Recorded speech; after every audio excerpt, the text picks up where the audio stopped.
So today I have my hands on a brand new Sigma 24-70 f2.8. It's a really good lens, really versatile. One of the most popular focal length matchups you can have from 24-70 or 28-75.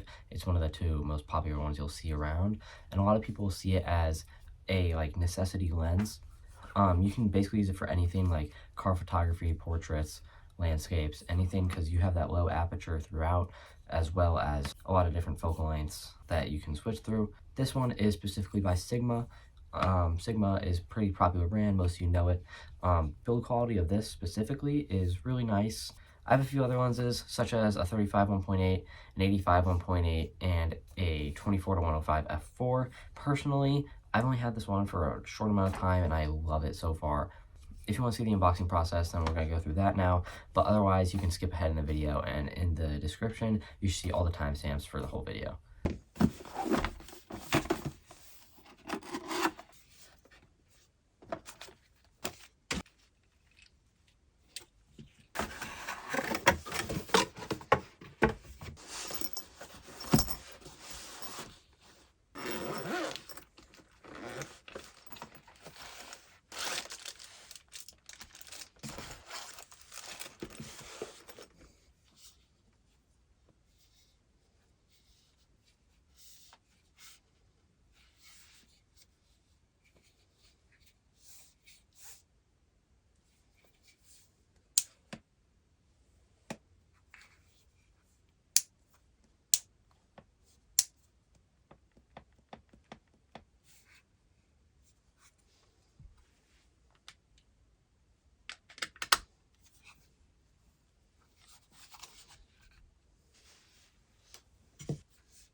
So now that we have the lens fully set up and everything, it does feel really sturdy. It's mainly metal and plastic. The zoom and focus ring are both plastic, but besides that, the whole core of the lens is metal, and it feels really nice. It's 1.8 pounds, so it's a pretty hefty lens.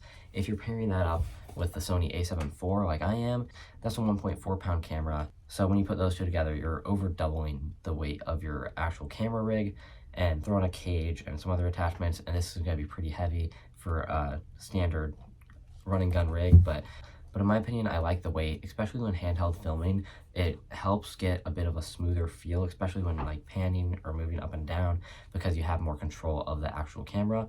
Now this lens is made for the Sony FE mount, which is the Sony E mount but with a full frame sensor, while the E mount, not the FE, you can mount this lens, but you are going to crop, so that's all your cameras with an APS-C sensor. But when you do that, you're basically multiplying the zoom by 1.5. So instead of a 24-70, you're sitting at a 36-105. You're still carrying that aperture 2.8 throughout the whole thing, which is really nice. So if you're willing to lose a bit of wide angle for more zoom, then this might be the one for you, especially if you plan on upgrading to a full frame in the future.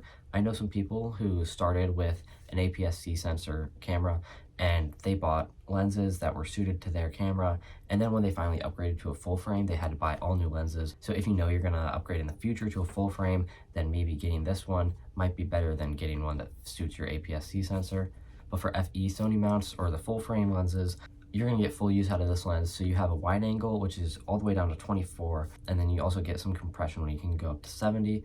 Normally, depending on what you're doing, 70 millimeters is pretty good. Unless you're doing sports, that's where I would look at higher end, maybe like a 70 to 200.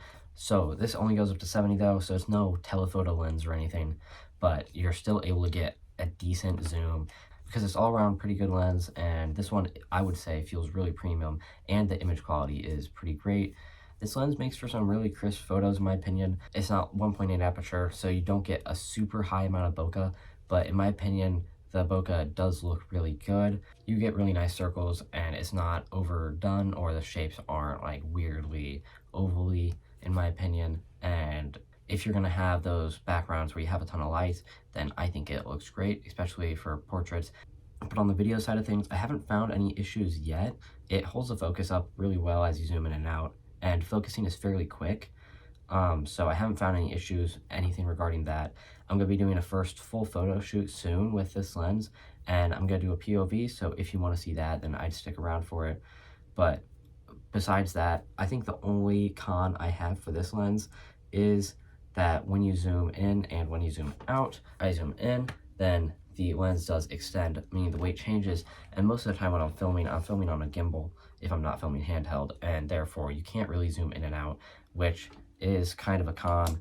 But if you do want that, then you're gonna have to jump up and get one of the nicer lenses, which are gonna price a lot more. This lens in specific, I bought it for $1,050.